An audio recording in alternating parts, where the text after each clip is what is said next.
Praise the Lord. இயேசுவின் நாமத்தில் உங்களை வாழ்த்தி ஆசீர்வதிக்கிறேன். கர்த்தர் உங்களை ஆசீர்வதிப்பாராக. வெளிப்படுத்தின விசேஷத்தை குறித்து நீங்கள் விளங்கிக் கொள்ள வேண்டும் என்பதற்காக பாட்பாட்டாக ஒவ்வொரு விஷயத்தை குறித்தும் பேசி வருகிறேன். இப்பொழுதும் 2 முத்திரைகளை குறித்து பேசியிருக்கிறேன். இது 3வது முத்திரை. 3வது முத்திரையை பற்றி இன்றைக்கு நாம் பார்க்க போகிறோம்.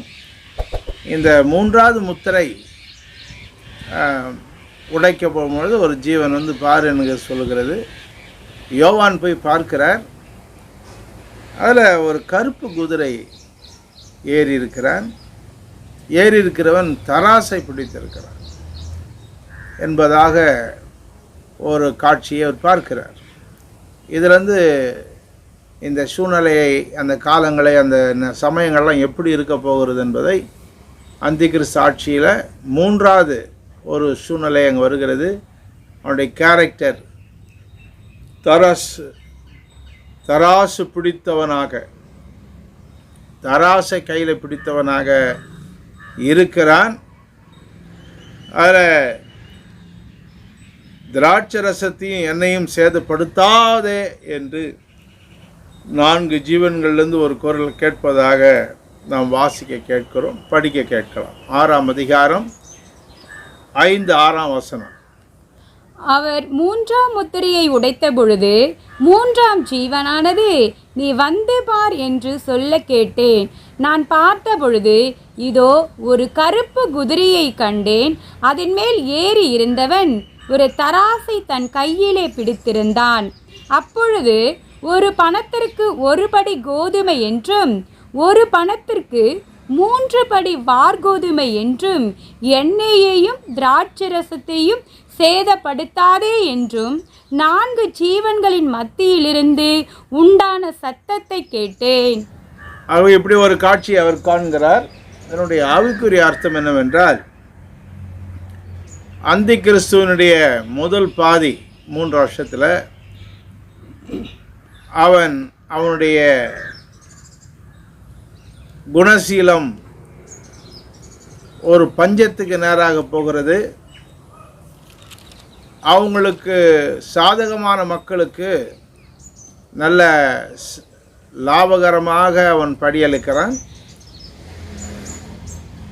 அவனை எதிர்க்கிற மக்களுக்கு மிகவும் கம்மியாக அவன் அளந்து கொடுக்கிறதாக காணப்படுகிறது. ஏனென்றால் அந்த சூழ்நிலையிலெல்லாம் தேவன் விளைச்சல் மற்ற காரியங்களெல்லாம் அப்போவே கம்மி பண்ணுகிறார். இவன் ரொம்ப சுபகோபமாய் வாழலாம் என்று ஆட்சியை தொடங்கினான். ஆனால் தேவன் பூமியினுடைய விளைச்சல்களெல்லாம் கம்மி செய்ததுனால இந்த பஞ்சமான ஒரு சூழ்நிலை அங்கே ஏற்படுகிறது. இது புலம்பல். இந்த கருப்பு குதிரையை பற்றி அதனுடைய விளக்கத்தை நாம் புலம்பல் 5:10 வாசிக்க கேட்போம். பஞ்சத்தின் கொடுமையினால் எங்கள் தோல் அடுப்பாங்கரையை போல் கருத்து போயிற்று.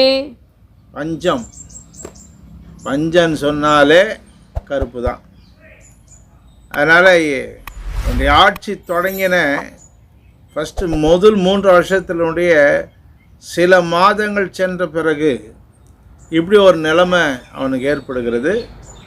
அப்படி பஞ்சத்தின் சூழ்நிலைகள் உருவாகிறது. ஆனாலும் தன் ஜனங்களுக்கு, தன் முத்திரையை போட்டிருக்கிற, தன்னை ஏற்றுக்கொண்ட ஜனங்களுக்கு தேவையானதை அவன் படி அளக்கிறான். மற்றவர்களுக்கெல்லாம் ரொம்ப அவன் அந்த பஞ்சத்திர அந்த காலத்தில் அவங்களெல்லாம் உணவு கொடுக்காத அளவுக்கு அவங்க சித்திரவதை செய்கிறான் என்பதை நாம் விளங்கி கொள்ள வேண்டும். எனக்கு அன்பான தேவஜனமே, இந்த சூழ்நிலை குறித்து ஏற்கனவே எசேக்கியேல் 4ஆம் அதிகாரம் 16-17 நாம் வாசிக்க கேட்டோம். பின்னும் அவர், மனுபுத்திரனே, இதோ அப்பமும் தண்ணீரும் அவர்களுக்கு குறையவும் அவனவன் திடுக்கிடவும் அவர்கள் தங்கள் அக்கிரமத்திலே வாடி போகவும் நான் எருசலேமிலே அப்பம் என்னும் ஆதரவுகோலை முறிக்கிறேன். அவர்கள் அப்பத்தின் நிறையின்படியே விசாரத்தோடு சாப்பிட்டு தண்ணீரை அளவின்படியே திடுக்கிடுதலோடு குடிப்பார்கள். ஏற்கனவே எசேக்கியேல் சொல்லப்பட்டிருக்குது. தண்ணீரையும் அளவோடு தான் குடிக்கணும், விசாரத்தோடு அப்பத்தை சாப்பிடணும். அவ்வளோ ஒரு கஷ்டமான ஒரு காலங்கள் இந்த காலத்தை பற்றி எசேக்கியேலில் எழுதப்பட்டது தான் நாம் படித்தோம் 4ஆம் அதிகாரத்தில். எனக்கு அன்பான சகோதர சகோதரிகளே, இதே போல் ஒரு காலங்கள் ராஜாக்கள் நாட்களில் இருந்தது. அசிரியர்கள் பாளையம் இறங்கி எருசலேமை முற்றுகை போட்ட நாட்களிலே மிக கொடிய பஞ்சம் இருந்தது. அந்த பஞ்சத்தினாலே அவர்கள் சாக வேண்டும் என்று ஆசிரியர்கள் நினைத்தார்கள். ஆனால் தேவன் காற்றிலே வருகிற ஒரு சத்தத்தை கொடுத்து, யுத்த சத்தத்தை கொடுத்து அந்த மகா சேனையை அங்கிருந்து ஓட வைத்தார். அங்கே இருந்த பட்டணத்தில், எருசலேம் பட்டணத்தில் இருந்த சில குஷ்டரோகிகள் சரி எதிர்ப்பான தேசத்தினுடைய பாளையத்துக்கு போய் எதிராளிகிட்டையாவது போய் சில அப்பத்தை வாங்கி சாப்பிட்டு சாவோம் என்று அங்கே போகும்பொழுது தான் அவர்கள் துணி துண்டு சாமான்கள் எல்லா உடைமைகளையும் அம்பாரமாய் குழித்திருந்த கோதுமைகளையும் விட்டுட்டு ஓடி போயிருக்கிறதை அந்த குஷ்டரோகிகள் கேள்விப்பட்டு ராஜாக்கு அறிவித்தார்கள். அந்த நாளிலே ஒரு பணத்திற்கு ஒரு படி வார்கோதுமையும், ஒரு பணத்திற்கு 2 படி வார்கோதுமையும் விற்கப்படும் என்று எலிசா சொல்லும் பொழுது அதை எதிர்த்தான் ராஜா. அவனுடைய பிரதானிகளும் எதிர்த்தார்கள். ஆனால் எலிசா சொன்னார், அதை காண்பாய், ஆனால் நீ அதில் சாப்பிட மாட்டாய் என்று சொன்னார்.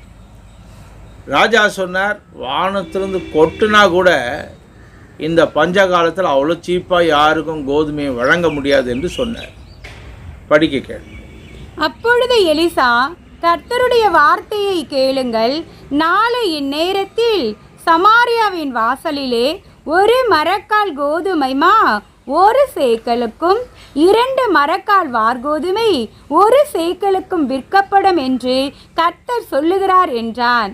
அப்பொழுது ராஜாவுக்கு கைலாக கொடுக்கிற பிரதானி ஒருவன் தேவனுடைய மனுஷனுக்கு பிரதி உத்தரமாக, இதோ கர்த்தர் வானத்திலே மதகுகளை உண்டாக்கினாலும் இப்படி நடக்குமா என்றான்.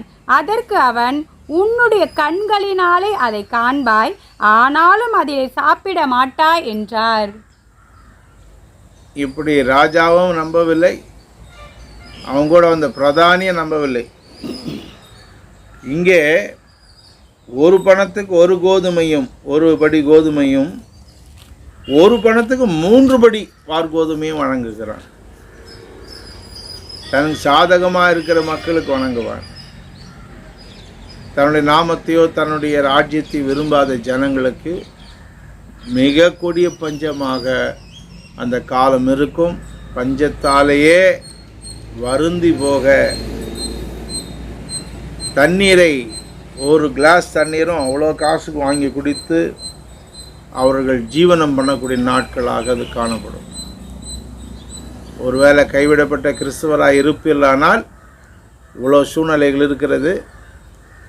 நல்ல தண்ணி, ஆகாரம், நல்ல கிருபை, நல்ல சவரட்சணங்களை கர்த்தர் கொடுத்து அழைக்க போகிற அவருடைய அழைப்பின் சத்தத்தை கேட்டு பறந்து போக ஆயத்தமாக இருந்தால் நல்லது. இல்லை என்றால் அந்தி கிறிஸ்துவின் நாட்களிலே ஒரு 3வது ஒரு சீசன் வருது. மிக கொடிய பஞ்சம், மிக கொடிய பஞ்சம். இதனாலும் அநேக பேர் மரித்து போவார்கள், இளைத்து கருவாடு போல மாறுவார்கள். அவனை சார்ந்திருக்கிற ஜனங்கள் எங்கெங்கே கிடைக்கிறதோ அதெல்லாம் கொடுத்து அவங்கள திருப்திப்படுத்துவாங்க. எதற்கு அதை செய்கிறான் என்றால், நாங்கள் உலகம் முழுதுமாய் ஆட்சி செய்கிறோம், உங்களுடைய தேவையை பாருங்கள், நாங்கள் எப்படியும் நாங்கள் சமாளித்து உங்களுக்கு கொடுக்கிறோம் என்று நல்ல பேர் எடுப்பதற்காக உலகம் ஃபுல்லாக ஒரே ஆட்சியின் கீழாக தொடர்ச்சியாக இருக்க வேண்டும் என்ற எண்ணத்தோடு அவர்கள் அவ்வளோ கஷ்டப்பட்டு தங்களுக்கு பிரியமானவர்களுக்கு, தங்கள் ராஜ்யத்தை ஏற்றுக்கொண்டவர்களுக்கு ரொம்ப லாபகமாக படியளக்கிறார்கள். ஆனாலும் அவங்களுக்கு தெரியவது இல்லை, ஒரு 7 ஆண்டு காலங்குள்ள இவங்களுடைய ராஜ்யங்கள்லாம் முடிய போகுதுன்னு அவங்களுக்கு தெரியவில்லை. ஏதோ கர்த்தர் எப்பொழுதும் அமைதியாக இருப்பார் என்ற எண்ணம் இருக்கிறது மனிதனுக்கு, இப்பயுமே இருக்கிறது. அப்போ இன்னும் அதிகமாக இருக்கும், அதிகமாக காணப்படும். ஆகவே 3வது ஒரு சீசன் தான் கருப்பு குதிரை, அது பஞ்சம். தராசு பிடிச்சிருக்கிறான் என்றால் ஒருவருக்கு ஒரு அளவு, மற்றவருக்கு இன்னொரு அளவு. தன்னுடைய சாதகமாக இருக்கிறவங்களுக்கு ஒரு நல்ல அளவை கொடுக்குறான், மற்றவங்களுக்கு மிகவும் கம்மியாக அளந்து கொடுக்குறான். அதனால் மிக கஷ்டமாக அநேக விசுவாசிகள் அப்பம் கிடைக்காமலும் தண்ணீர் கிடைக்காமலும் அவர்கள் வாடி போவார்கள், இறந்தும் போவார்கள். இவ்வளோ கொடுமையான காலங்கள்லாம் அந்த 7 ஆண்டுக்குள்ளே முதல் 3 வருஷத்துக்குள்ளே இருக்கிறது என்பதை நான் கூறிக்கொள்கிறேன். ஆபிரகாம் நாட்களிலும் பஞ்சம், ஈசாக்கு நாட்களிலும் பஞ்சம் வந்திருக்கிறது. ஆபிரகாம் நாட்களில் பஞ்சத்துக்கு எகிப்துக்கு போய்விட்டார். ஈசாக்கு நாட்களில் வரும்பொழுது ஈசாக்குக்கு தேவன் சொன்னார், நீ எகிப்துக்கு போவாத, நான் சொல்கிற இடத்துல இரு என்று சொல்லி அவனை ஆசீர்வதித்தார். அவன் பஞ்ச காலத்தில் விதை விதைத்தான், 100 மடங்கு அறுத்தான் என்று நாம் பார்க்கிறோம். ஆகவே பஞ்சமாக இருந்தால் கூட கர்த்தர் நடத்தினா, கர்த்தர் சொல்கிற இடத்துல இருந்தால், கர்த்தர் நடத்துதல் இருக்குமானால் நிச்சயமாய் அது அவங்களுக்கு காணான் தான். இப்படிப்பட்ட செயலை பார்த்து தானே அபிமெலக்கு ஆச்சரியப்பட்டு போனான். மழையும் இல்லை, தண்ணீரும் இல்லை, ஆனால் இவன் விவசாயத்துக்கு மட்டும், இவன் பண்ணுற விவசாயத்துக்கு மட்டும் மழை வருது, தண்ணி கிடைக்கிறது, ஊற்று கிடைக்கிறது, 100 மடங்கு பலனை அறுக்கிறானே என்று சொல்லிதான் அபிமெலக்கு ராஜா ஆச்சரியப்பட்டு அவனோடு நண்பனாக இருக்க மாறிவிட்டார். அதனால் உடன்படிக்கை உள்ள ஜனமே, இந்நாட்களிலே கர்த்தர் நம்மை அழைக்கிற போது போகிறது நல்லது. இல்லைன்னா அந்தி கிறிஸ்து கீழாக ஒரு காலங்கள் வந்து அதில் பஞ்ச காலத்தை, எல்லார் காலங்களிலும் பஞ்சம் உண்டு. எவ்வளோ பெரிய விசுவாசியாக இருந்தாலும் ஆபிரகாமுக்கும் பஞ்சம் இருந்தது, தாவீதின் நாட்களிலும் பஞ்சம் வந்தது. அநேக விசுவாசியின் நாட்களில் பஞ்ச காலம். மோவாப்புக்கு போன நகோமியின் நாட்களிலும் ஒரு பஞ்சம் வந்து தான் அவங்க பெத்லெகேம் அப்பத்தின் வீடை விட்டு, பெத்லெகேம் என்றால் அப்பத்தின் வீடு, அப்பத்தின் வீடை விட்டு மோவாப்புக்கு போனார்கள். பிழைத்து கொள்ளலாம் என்று போனார்கள். மோவாப் ஒரு அருவருப்பான தேசம், அருவருப்பான சந்ததி, லோத்தினுடைய சந்ததி. அது கர்த்தர் அவர்களை சேரவும் கூடாது, அண்டவும் கூடாது, உங்கள் சபையில் சேர்த்து கொள்ளக்கூடாது, நீங்கள் பழக கொள்ளக்கூடாது என்று சொல்லி பிரமாணத்தில் ஒதுக்கி வைத்த மக்கள் அங்கே போய் பிழைக்க போய் 3 புருஷர்களையும் நகோமி இழந்து மீண்டும் வெறுங்கையாக, அப்பொழுதுதான் அந்த தேசத்து பெண்மணி ரூத் கர்த்தரை உறுதியாக பற்றி கொண்டு மாமியோடு கூட எருசலேமுக்கு வந்து பெத்லெகேமுக்கு திரும்பினால், அந்த உறுதி, அந்த விசுவாசத்தை பார்த்து அவளுக்கு ஆண்டவர் ஒரு மழு வாழ்க்கையை கொடுத்தார். அதனால் இப்பொழுதும் அந்தி கிறிஸ்து நாட்களில் கருப்பு குதிரை என்பது மிகப்பெரிய ஒரு பஞ்ச காலம். அந்த பஞ்ச காலம் இடம்பெறப்போது தத்தளிக்க போகிறார்கள். இப்படியெல்லாம் அவன் ஒருதலைபட்சமாய் போஷிக்க போகிறான். தனக்கு ஆகாதவர்களுக்கெல்லாம் உணவை கொடுக்காதபடிக்கு அநேகர் அதனால் மரித்து போவார்கள் என்று அறிந்து கொள்ளவே இந்த 3ஆம் முத்திரை நமக்கு காட்டி கொடுக்கிறது. தொடர்ந்து இன்னும் சில முத்திரைகளை பார்ப்போம். கர்த்தர் உங்களை ஆசீர்வதிப்பார். Praise the Lord. ஸ்தோத்திரம்.